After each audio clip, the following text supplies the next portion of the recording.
Слепите лица бараат да се изгради патека за нив низ централниот дел на Штип, со што ќе им го олесни движењето. Драги Витанов од Сдруженијето на слепи лица вели дека општината може да размислува за оваа инвестиција, која и не е толку скапа.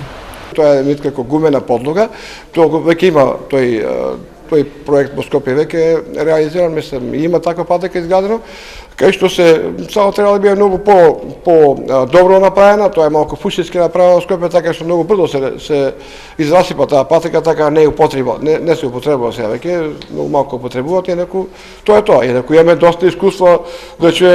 во Јапонија, во Кина, кај што многу подобро се третирани слепите лица пред се. Витанов забележува дека мора да се стави ред при реконструкцијата на улиците и на тротоарите. Вистински хаос владее во центарот на Штип, бидејќи слепите лица низ централното градско подрачје наоѓаат низа препреки меѓу кои сообраќајните знаци, кои се поставуваат на сите страни. Значи, сообраќајните знаци се поставени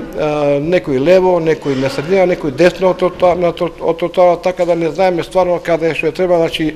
да биеме слаломисти или велеслаломисти па да одиме да тоа е ништашна работа. Сега, значи, за тоа сепак ќе треба да се направи нешто,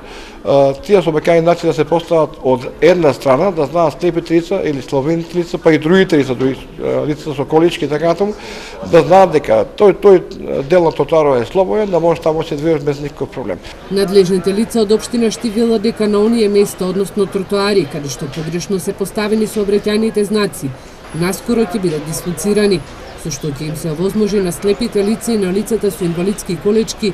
без проблеми да се движат по тротоарните површини.